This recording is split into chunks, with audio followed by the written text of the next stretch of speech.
retain maintenance talent that can help increase your resident renewal rates by just investing in education on your maintenance team. Sell, sell, sell, sell, sell. We're going to make it easier for you to sell. We're going to give you all the tools you need to sell, sell, sell, sell. Keep people coming in the door. Well, I'm the one that likes to raise my hand and say, well, how about not letting them leave? The perfect training program is the one that sets aside time for your individuals, for your maintenance professionals, service professionals, setting aside time for their growth. Think about them as individuals. Don't think about it from a company perspective. Their KPIs are set in a way that that's not what you should be tracking. But I understand why they're doing it, why they do that, but that does nothing for the individual. It's all for the company. And I think that's why individuals leave.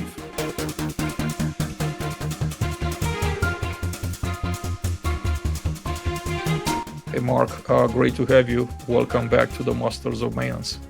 Thank you, Adrian. It's good to be back. Appreciate it. For those that haven't watched the first conversation we had here, I want you to take us through your personal and professional journey a little bit. I want them to get to know you a little bit. Oh man, I don't know how long the podcast is, but to get into my let's make it as long as I have time. we can condense it a little bit, but this is going on. This will be my 25th year in the multifamily industry. I've worn a lot of hats in the industry. Started in leasing, and rolled over to the maintenance side. Got on the supplier side. Was an assistant manager, property manager, regional manager, and now I spend my time developing training programs and teaching maintenance individuals for management companies. I have my own podcast, so it's a lot. I've done so much, but it still feels like I have so much left to do in an industry that seems to change every year, every 2 years. Something new comes out and you get accustomed to using it, and then boom, the replacement's there, and you've got to adapt. So it's been an interesting journey, that's for sure. I want to stay with a part where you mentioned that you're doing education related content. What are some details that you could share about the work that you currently do there?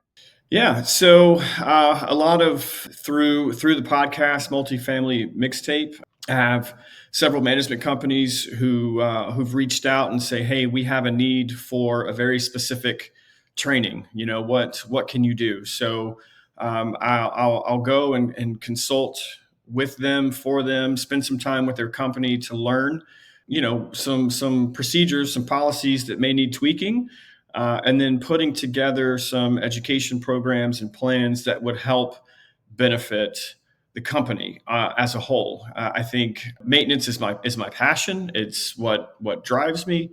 Maintenance education, I guess, more specifically, but really getting into the bits and pieces of how companies operate. The things that they are doing correctly need to be pointed out as hey, this is great, continue to do this.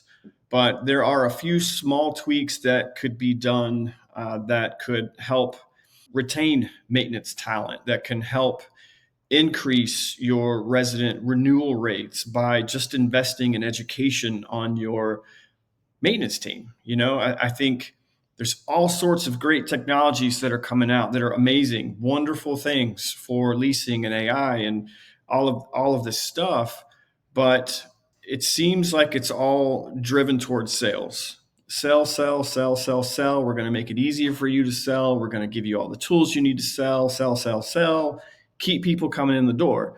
Well, I'm the one that likes to raise my hand and say, well, how about not letting them leave? Right?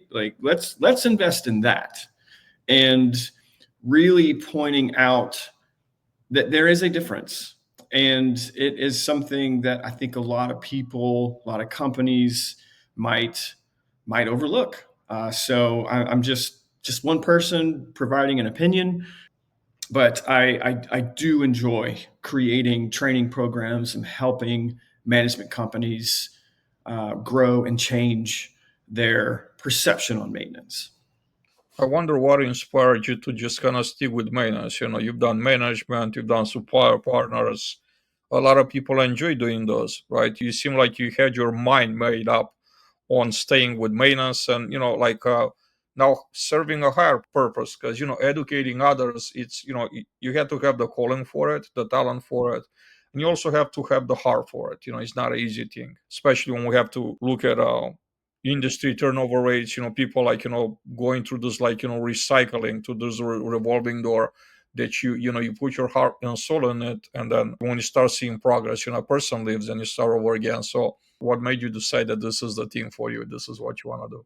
In my years on site, it's always the maintenance teams that struggle. It's always the maintenance teams that don't get the tools that they need. And I don't mean tools as in figurative hand tools, although that is true.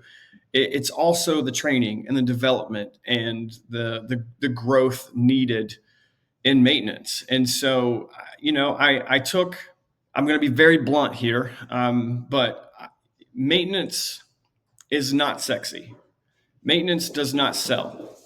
You can't print marketing material for maintenance. You can't drive people to your properties with maintenance, right? Like it's not a it's nothing people get excited over. You did that if you made marketing material that says we have the best maintenance in town.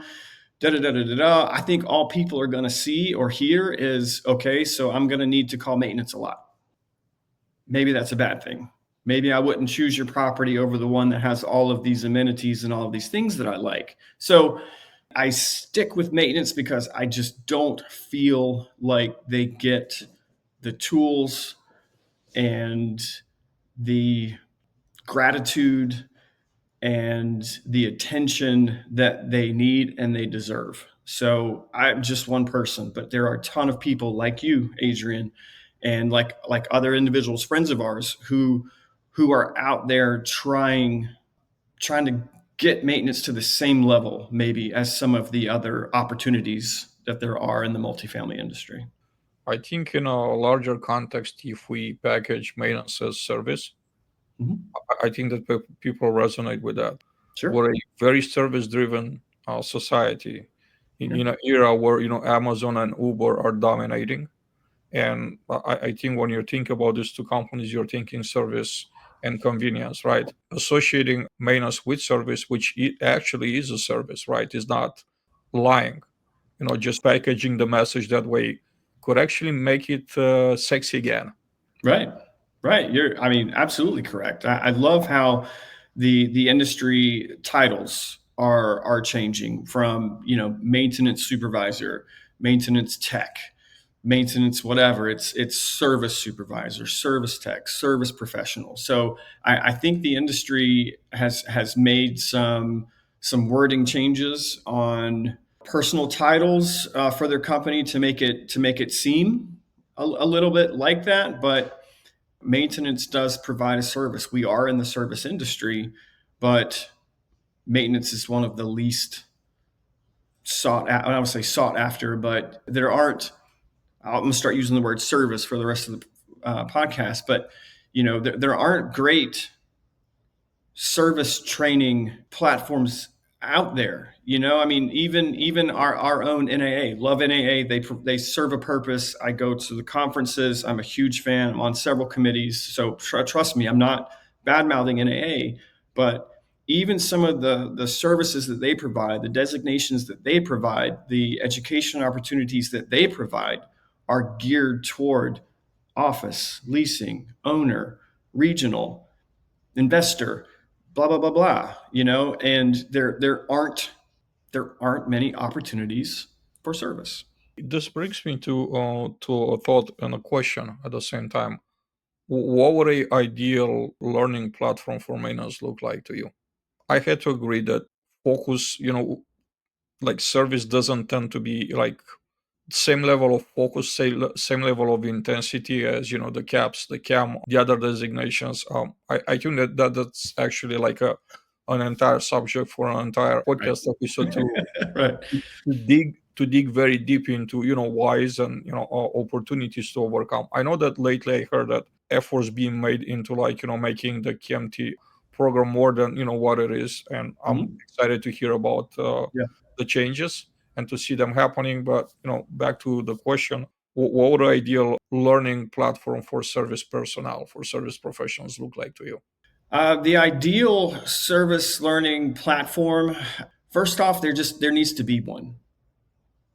Like they're just there. So it just needs to be there. I think to me that's the ideal one, the one that is just there right now, right? And I know there are several of industry companies out there trying to create and do things for service, and I think that's wonderful. But for an industry that is severely understaffed, and that's not me saying something. That's a known fact that we have a hard time finding people to come to the multifamily industry, and we have an even harder time getting those individuals to come to the maintenance service side of the multifamily industry. So there needs to be a training platform that's out there that's relevant. First off, it's hard for us to find, I don't say qualified people because the word qualified is relative, but we need people who are hungry to want to learn. So they need to have the ability to want to learn. And so we're bringing in people with little to no experience. And so the days are gone of having a supervisor or somebody on site train those new people because we're so understaffed, we're so busy, we have so much going on that you can't devote the time necessary to invest in that individual. You have to have a robust, clear, precise training program out there in order to get your greenies, your new maintenance personnel, service personnel caught up with just the basic of tasks. So the ideal training platform is the one that is there that people can access, that's free, that's short, precise. Nothing that it's going to take me. Don't put me in a room for 8 hours and expect me to retain all of this information. Like give it to me short and in short increments, precise. Let me mull it over. Give me in person, on hand, hands-on training like that. That's what the maintenance industry, the service industry needs. We need hands-on, purposeful, precise, short, good, good training. And I think by doing that, your renewal numbers will increase by keeping the back door shut. I think is a better way to think about resident retention. One of the things that Mark Cooker says all the time is teams that don't train don't win. That's right. I think he comes to something as simple as that, simple truth. Simple, but very, very powerful truth. I'm going to circle back. I'll continue like this train of thought here with training. But Mhm. you mentioned your podcast. I want to give you the opportunity to, just kind of share, your some details about your podcast, pretty much where we could find you, where we could find the content, and then what are topics you're approaching on a podcast. Yeah, thank you. So the multifamily mixtape it's really a podcast for everyone. I gear it to maintenance in that I'm discussing maintenance and service operations and some of the things that maintenance personnel come in contact with on a daily basis. But it's for everyone because I want office personnel, I want owners, I want people to hear what service personnel are struggling with on a daily basis. I'm not that smart. I don't come up with these ideas on my own. I have maintenance personnel from throughout the country that are emailing me, texting me, sending me ideas. Hey, talk about this because I can't. I'm bound with this company. And if I get online and start saying what I want to say, what needs to be said, I'm going to get in trouble. And I am that voice. I am that person who says, well, I can't get fired because it's my company. So I'll say whatever I need to, as long as it's now. I'm not going to get on and start bad mouthing or bashing things, because that's counterproductive. But to bring awareness to mental health issues in the multi side, or the multifamily maintenance side, is crucial. It is a big issue, and I don't know that there are a lot of resources out there. But purchasing agreements, are they good? Are they bad? I talk and I discuss about a lot of things, but the podcast is really for anyone and everyone who is wanting to listen, to maybe get a different perspective on some of the things that they know throughout the industry. But I've also launched recently a new initiative on Mixtape, the Tuesday Take. And this is where I actually do hands-on, very specific training. And so the podcast is great, but then we also have these little 2 to 3 minute shorts that are on everyday maintenance items, where we take them, we diagnose them, I walk you through it. And this, could be for people who've been in the industry for 20 years, or people who've been in it for 2 or 3 days, who are being handed keys to an apartment and say, hey, go fix that. So I'm hoping, again, part of the training side, like I'm hoping to use the podcast to be a voice for maintenance, but to also educate. It's what I enjoy doing. It's what I wake up in the morning to do.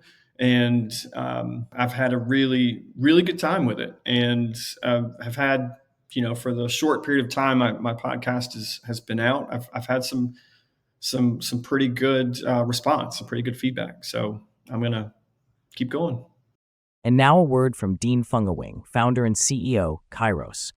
Just know that the days of being able to push things onto renters insurance is going away very, very quickly. And the solution that sits in between the real estate owner and the insurance company is the solutions that we provide. Real-time risk data, what we call building telematics. It lets you know what is happening in real time. That's the water leak detection solution. We can combine that solution with shutoff valves, which is a more capital intensive project and it's not for everybody. You can do it on the beginning of a building's life cycle. So if you're constructing a building, I highly recommend that you start with automated shutoff valves and leak detection solutions, because now you're providing sort of this blanket gold standard of like risk management protection for the entire life cycle of the asset. It's like, imagine just never having catastrophic issues in that building and being able to hand that off at disposition and saying, look, we haven't had historical losses. We haven't had historical insurance claims. You can acquire this asset at a much better value, right, comparative to someone else, because our maintenance record is stellar. How do you pick your guests, and how do you pick topics besides listeners' feedback? So I pick. I wish there was something scientific I could tell you that I do, but I get a thought in my head, like, hey, I think this is a good one, or somebody will send me an idea. Hey, I need you to talk about this, and so I go and I seek out industry experts in that field and bring them on for guest conversations. Or if somebody doesn't want to get on a podcast, I take them to lunch. We sit down, we have a conversation. I document just to make sure that their message is clear. I kind of go about it that way. But I don't have people busting down my door to want to be on the podcast, which is fine. But it's really been really cool to see that when I contact individuals and say, hey, I'd love to have you on to discuss this, it's the reception is pretty good.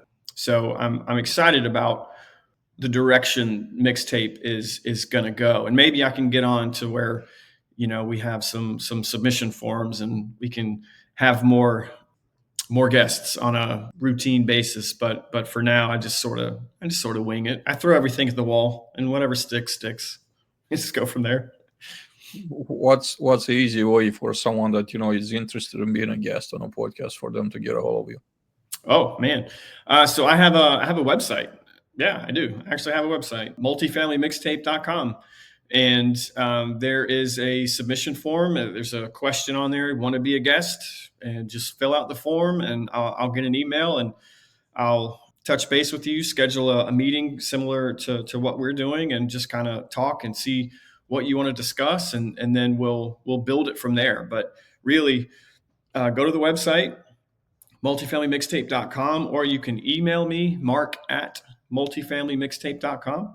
But those are the best ways to get in touch with me. And if you're listening and you want to be on Multifamily Mixtape, if you have something to add on education or the maintenance industry, I'd love to have you. How often do you drop episodes? Every 2 weeks, so every other Tuesday. So everyone, you heard the information. You want to be a guest on a show? Just get in touch with Mark out there, so he'll add you to the roster. How has the approach to maintenance training evolved since you started in the industry 25 years ago? Well, 25 years ago, it was, hey, this is Tommy, was my first supervisor. This is Tommy. He's the maintenance supervisor, and he's going to be training you. It was being his shadow. It was following him around, asking him questions, watching stuff blow up in his face because, even he, we didn't have YouTube back then. We didn't have the ability to record things on our telephones. We had telephones, but they weren't that sophisticated. And so, we were breaking things just so we could figure out what went wrong so we would know how to fix it. So, my training started off with Tommy, and then I moved to a different market and got in with a guy named Bob Mills. This was in Concord, North Carolina. And Bob Mills was, at the time, I didn't appreciate it because I was young, I was arrogant.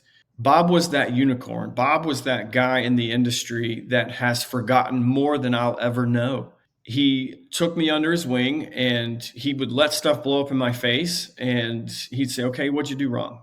And, instead of just, telling me what I needed or telling me how to fix it, he made me create the process. He made me walk him through step by step what I did wrong, what I did right, what I should have done.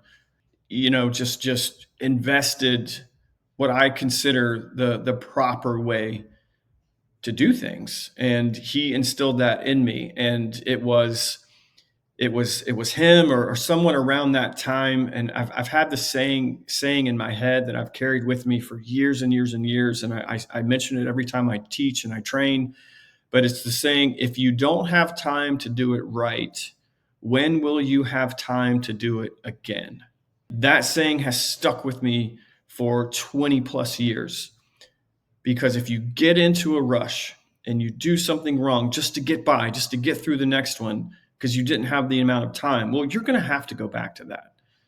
So if you're going to do a repair, if you're going to do something, spend the time necessary to do it right, be complete, be precise, because your residents don't want you in and out of their homes every other day. They don't want you in their home at all, which is why a lot of us get those residents that move out after 3 years that never called in a single service request and their apartment's destroyed. It's an inconvenience. When you're in there, do right by your property, do right by your company, do right by the resident, and complete the service request the first time and go on about your day. Mark, what's one major lesson you learned early in your career that you wish was part of a training program? Patience. Rarely in our day do you hear the terms, hey, I know you have nothing to do, so can you go and take care of this work order? It's always an emergency. Everything's always an emergency. And, back on that saying, if you don't have time to do it right, when will you have time to do it again? Patience. Diagnose the problem, diagnose the issue correctly. Kind of a lot like, medical stuff. You go into the doctor or whatnot and they treat the symptoms, but what's the root cause? So, going in and seeing something and it's like, oh, well, it's this. Make sure it's that. Do your due diligence. Walk yourself through everything that it could be. And instead of just replacing the aerator on a faucet, thinking that's what's causing the leak, look at the stem, look at the supply, look at the connection, look at all of it. Don't just assume because you switch this out. Like take the time to make sure that it's done properly. So I would say patience. Not everything's everything's an emergency, but that doesn't mean you need to do an emergency fix. What would you say are the biggest gaps in multifamily maintenance training programs today? The biggest gaps, I think, would be relevancy. I think we're trying to teach new people to our industry the big things. Let's rush them through EPA. Let's rush them through HVAC. Let's rush them through CPO. Let's rush them through all of these things. But everyone who's EPA certified knows you learn nothing about HVAC in an EPA certification. It is just a federal designation that allows you to handle refrigerant. You don't teach, you don't learn anything about fan relays and proper pressures and heat versus cool. You don't learn that. You learn some very, very basic stuff. But let's force people who've had 2 days on the job through an EPA test or through an EPA class just so they can carry the on-call pager. That's a huge gap. Like you can't. You got to start with the small stuff. You've got to start with the soft skills. You've got to start with how to talk to a resident, fair housing, what not to say to a resident. Start with all of those things before you start sending individuals through very technical classes. CPO, thankfully, is open book. It didn't used to be.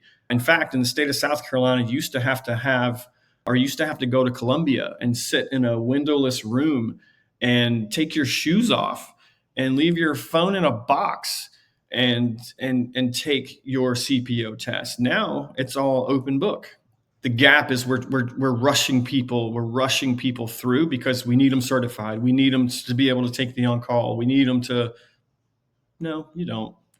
And I think we're focusing maybe on the wrong things first. In that some of the individuals that we're bringing in, some of the younger folk that we're bringing into the industry, they went through COVID, like they went through lockdown, they went through no personal face-to-face interaction. And so we've got a whole generation of people who don't know how to talk to people because they've never had to. Everything was online, Zoom. It was, and so when you send them into someone's apartment and they have to have a conversation with an individual, they have to shake someone's hand. That sends individuals into some type of anxiety because they're not comfortable with that. So I think we need to start with soft skills rather than jumping into the big ticket items.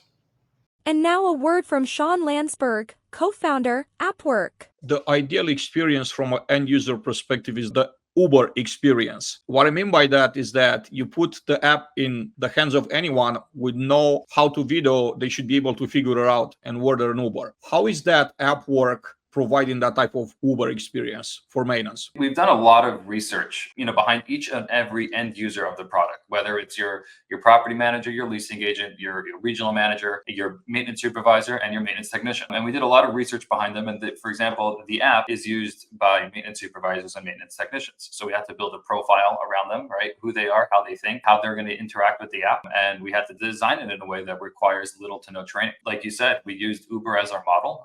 Aside from incorporating features, right, such as reviews and other really cool components to the Uber style, we also had it was designed behind the same concept of Uber. Whereas when somebody goes to call an Uber to take them from point A to point B, there's no how-to videos or even instructions. So hey, let's teach you how to use Uber, right? It's you download the app, you know how to use it. So that was the same thing for us. We use that from a design perspective. We need this to be as simple as it is to call an Uber. What's the most common skill deficiency you see in today's maintenance teams? I would say proper use of a multimeter. I think a lot of people, a lot of maintenance guys, I don't want to, I have taught a class recently. It was suggested that they bring their meters in, and half the class didn't have a meter. And then when we said, okay, we're going to switch to ohms now because we're going to check this stove element, the amount of hands that went up in the room and said, what setting is that? What is ohms? And, these are These are people who are running the properties. And, you know, you can't fault them because they were taught by someone. So I think the biggest skills gap right now for me, at least what I've seen recently, is the ability to properly use a multimeter and to know all of its amazing, wonderful uses to help us every day. Yeah, I think we're shooting too much for like elevated stuff, and we forget that we haven't built a foundation. We're missing the basics.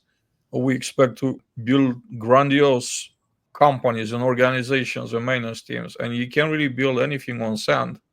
Yeah. Or nothing gets built without a foundation. Start with a very basic things. I totally agree with you. I haven't been like in a field in a minute really, but I do see like people in a field. I do have constant contact with people in a field, and I could resonate with the fact that we're trying to resolve a problem by like going 2-3 levels up when we're not really paying attention to level one, the entry level. What are the top basic things that a technician should know so they could be fairly successful at the basic functions of the job? So how would you see the ideal maintenance training program looking like? What would it look like ideally if you were to build it from scratch for one of your clients, for a company? What would it look like? To get specific, that'd be difficult because certain companies have certain deficiencies in certain things. So the perfect plan is going to be what works for them. But for industry, just to get a little bit broader about the industry, the perfect training program is the one that sets aside time for your individuals, for your maintenance professionals, service professionals, setting aside time for their growth. Think about them as individuals. Don't think about it from a company perspective. Like, oh, this is going to be great optics for our company. We're putting a training program together. Great. That benefits the company very well on to certain individuals. But if the training program isn't relevant, or if it's a bunch of information, if I've got to sit down in front of a computer and watch 14 videos every year, that does nothing for me. That does nothing for the maintenance individual. Sure, the company meets its standards for insurance purposes and whatnot, but that doesn't do anything for personal growth. Your training program has to be very specific, very tailored to what it is your company is trying to accomplish. And that's where I find that a lot of companies miss the mark. It's their KPIs are set in a way that that's not what you should be tracking. But I understand like why they're doing it, why they do that, but that does nothing for the individual. It's all for the company. And I think that's why individuals leave, because they're not investing in the personal growth. Again, it's more about company optics than it is about my personal growth. And then you get the scenario, well, what if we train all these people? What if we do it the right way? What if we do all the things you're recommending for us to do, Mark, and they turn around and leave and go somewhere else? And that's when it brings up that quote from Henry Ford. Well, what if we invest in our people and they leave? And it's like, well, what if you don't invest and they stay? Like you're so it's like just do it, but do it right.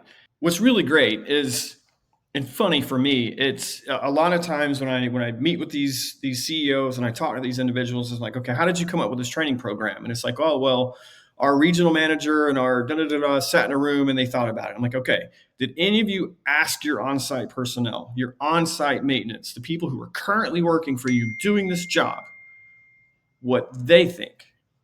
And the answer is always no. You've got subject matter experts out there every day on your properties. Ask them. Ask them what they want. In-house versus outsourcing. Are there any certain maintenance tasks that should always be outsourced versus trained internally that you can think of?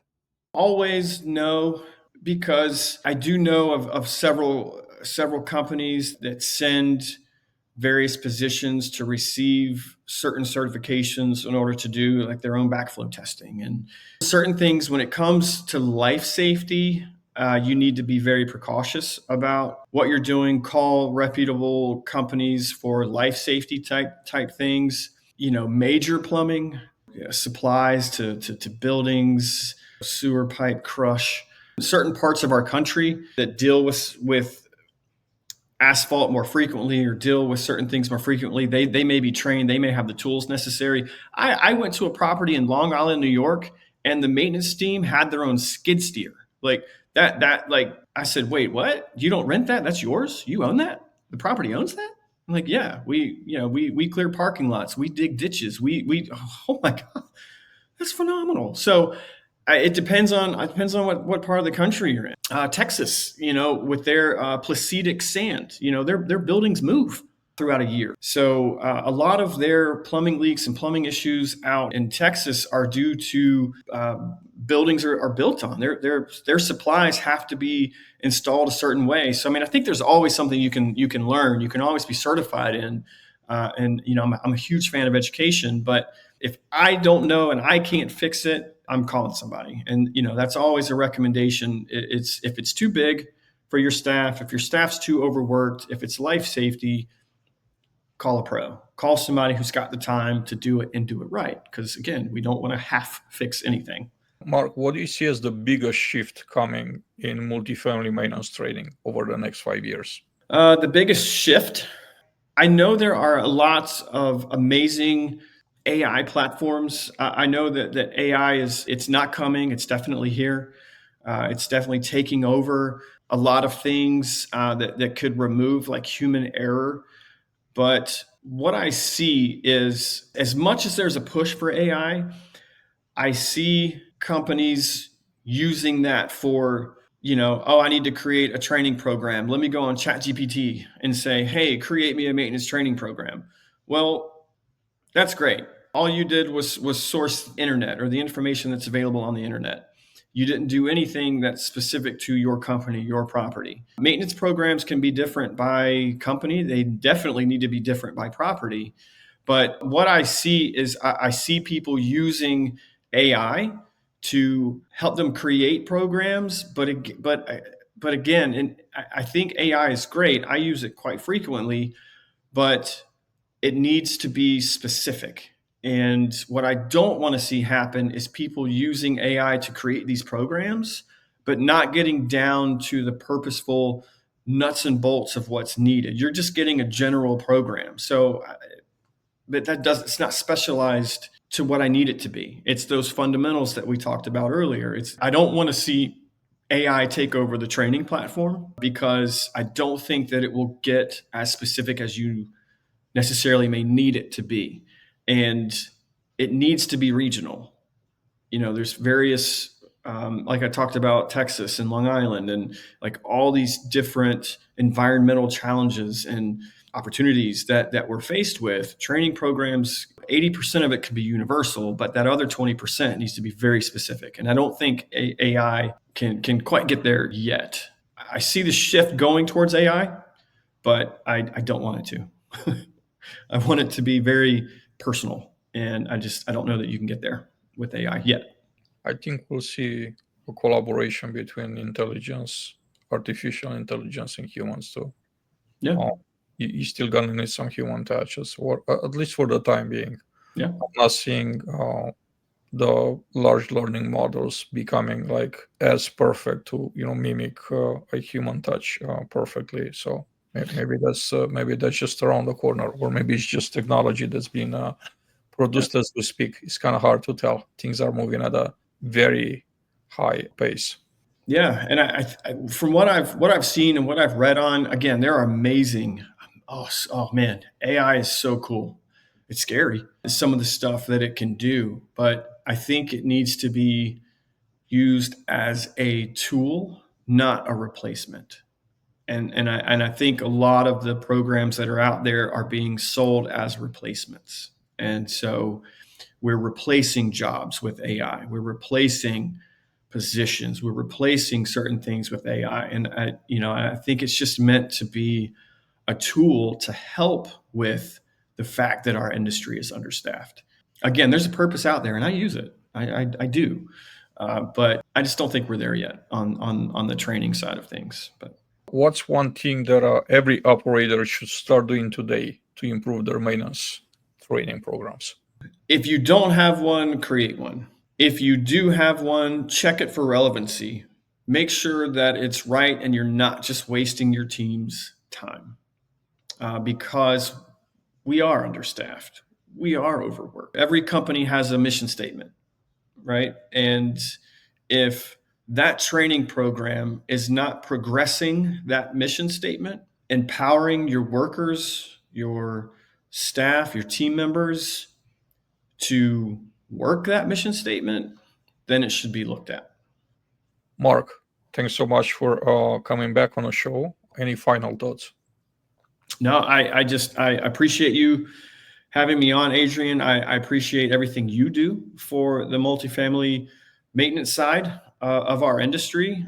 You are a very powerful voice for what we're trying to do. I appreciate you having me on and let me ramble on for the last 30 minutes. So no, I just really appreciate everything you're doing. And hopefully, as an industry, we can start to shed some light on some of the missing opportunities that are out there for maintenance individuals, because they do not get support.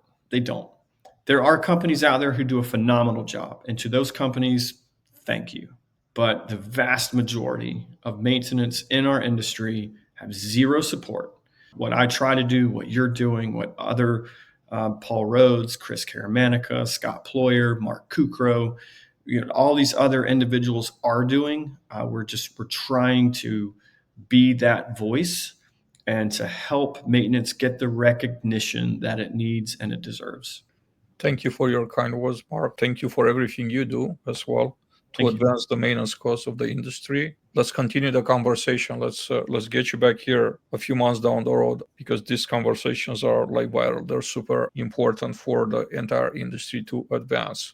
And thank you all for watching us. Another episode of Masters of Maintenance, Multifamily X podcast. Hope to see you back on the next one. Y'all take care. Excellent.